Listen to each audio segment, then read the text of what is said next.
அன்பான தேவனுடைய பிள்ளைகளே, ஆண்டவராகிய இயேசு கிறிஸ்துவின் நாமத்தில் உங்களை நான் வாழ்த்துகிறேன். உங்களை நான் காலை வேளையிலே சந்திப்பதிலே ரொம்ப சந்தோஷப்படுகிறேன்.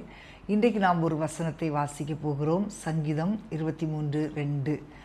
அவர் என்னை புல்லுள்ள இடங்களில் மேய்த்து அமர்ந்த தண்ணீர்கள் அண்டையில் என்னை கொண்டு போய் விடுகிறார். இப்போ ஆண்டவர் நமக்கு மேய்ப்பராக இருக்கிறார் என்று முதல் வசனத்தில் பார்க்கிறோம். அப்போ ஆண்டவர் நம்மை ஒரு இடத்துல கொண்டு போய் விடும்போது, இந்த மேய்ப்பன் பார்த்திங்கன்னா ஆடுகளை அந்த அமர்ந்த தண்ணீர்கள் அண்டையில் கொண்டு போய் விடும்போது ஆடுகள் நிம்மதியாக படுக்கும். இப்போ ஆடு படுக்கணும்னா தானாக படுக்காது. அதுக்கு ஒரு பயம் இல்லாத ஒரு சிச்சுவேஷன் இருக்கணும், ஒரு குழப்பம் இல்லாத, ஒரு சண்டை இல்லாத ஒரு சிச்சுவேஷன் இருந்தால் தான் அந்த ஆடு தைரியமாக படுக்கும். இப்போ இன்றைக்கு நமக்கு ஒரு நம்பிக்கை என்ன தெரியுமா? ஆண்டவர் நம்மை கண்ட்ரோல் பண்ணுறாரு, அவரே நம்மை நடத்துகிறார் அப்படின்ற ஒரு தைரியம். இப்போ ஆடு படுக்கணுன்னா ஒரு 4 காரியம் இருக்கணும். பயம் இல்லாமல் இருந்துச்சுன்னா அது படுக்கும். அதுக்கு பசி அடங்கிடுச்சுன்னா அது படுக்கும். தனியாக ஒரு ஃபீல் பண்ணாமல் இருந்துச்சுன்னா அது படுக்கும். இப்போ நம்முடைய ஆண்டவர் நம்மை அழகாக மேய்த்து நம்மை நடத்துகிற தேவன்.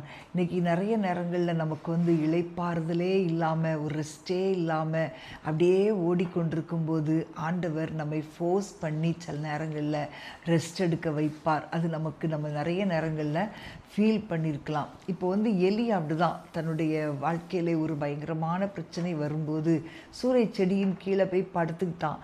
அப்போ தூதன் தட்டி எழுப்பி அவனுக்கு அப்பமும் அடையும் அந்த தண்ணீரையும் கொடுத்து அவனை திரும்ப அவன் தூங்குறான்.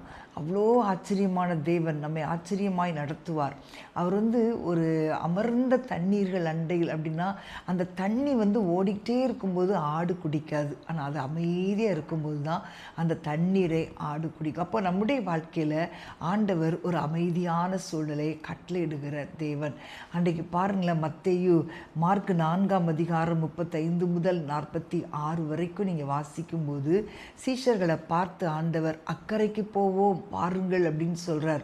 அப்போ எல்லாருமே படவில் போயிட்டுருக்காங்க. 37ஆம் வசனம், அப்பொழுது பலத்த சுழல் காற்று உண்டாகி படவு நிரம்பத்தக்கதாக அலைகள் அதன் மேல் மோதிற்று. அப்போ என்ன பண்ணுறாங்க?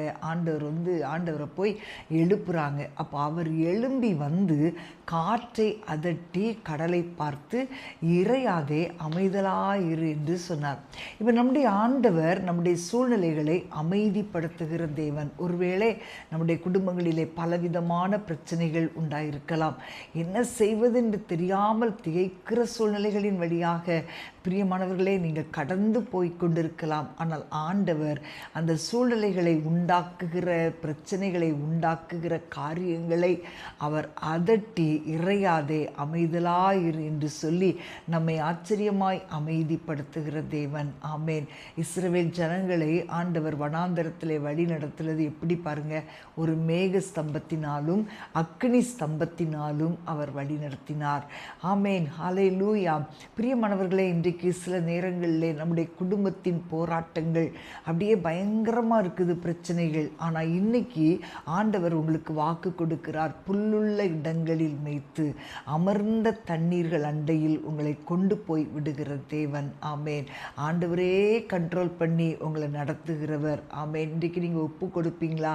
ஆண்டவரே என்னை நீங்கள் நடத்துங்கன்னு சொல்லுங்கள். இன்றைக்கி நிறைய காரியங்களை நம்மளே பிடிச்சி வச்சுக்கிறோம். ஆனால் ஆண்டவர் உங்களை நடத்தும் போது நிச்சயமாக உங்களுடைய வாழ்க்கை ஆசீர்வாதமாக இருக்கும். ஆமேன். ஆண்டவர் சொல்கிறார், நானே உங்களை நடத்தி அமர்ந்த தண்ணீர்கள் அண்டையில் உங்களை கொண்டு போய் நடத்துவேன்னு சொல்லி ஆண்டவர் சொல்லியிருக்கிறார். இன்றைக்கு உங்களுடைய வீடுகளில் ஒருவேளை அமைதி இல்லாமல் இருக்குதா? பிரச்சனைகளோடு நீங்கள் இருக்கிறீங்களா? போராட்டங்கள் உங்களை சூழ்ந்து கொண்டு இருக்கிறதா?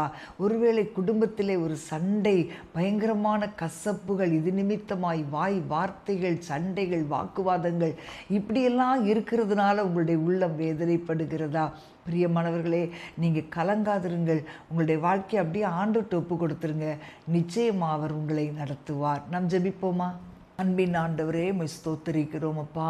தகப்பனே, நீர் எங்களை நல்ல மேய்ப்பராய் எங்களை நடத்துகிறவராய் இருக்கிறபடியால் உம்மை துதிக்கிறோம் அப்பா. இன்றைக்கு இருக்கிற குழப்பங்கள் ஆண்டவரே, உடைய பிள்ளைகளுடைய வாழ்க்கையில் இருக்கிற குழப்பங்கள், பிரச்சனைகள், ஆண்டவரே, மிஸ் அண்டர்ஸ்டாண்டிங், வாக்குவாதங்கள், இவைகளையெல்லாம் நீர் மாற்றி உடைய பிள்ளைகளை அமர்ந்த தண்ணீர்களண்டையில் கொண்டு போய் விடுகிறவரப்பா.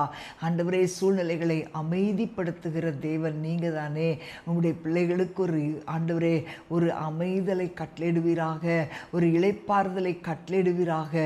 உடைய பிள்ளைகளுடைய குடும்பம் அமைதியாய் தங்கும் இடங்களில் குடியிருக்கட்டும் அப்பா. நீர் ஆசீர்வதியும் வழிநடத்தும் இயேசுவின் நாமத்தில் பிதாவே, ஆமேன், ஆமேன். பிரியமானவர்களே, இன்றைக்கு உங்களுடைய வாழ்க்கையில் நீங்கள் இதையெல்லாம் நினைத்து பயந்தீங்களோ, குழப்பமாக இருக்குதே நினச்சிருக்கலாம். அந்த எல்லாவற்றையும் ஆண்டவருடைய கையில் நீங்கள் ஒப்பு கொடுத்துருங்க. அவர் அதை கண்ட்ரோல் பண்ணி நடத்த வல்லமை உள்ளவராயிருக்கிறார். God bless you.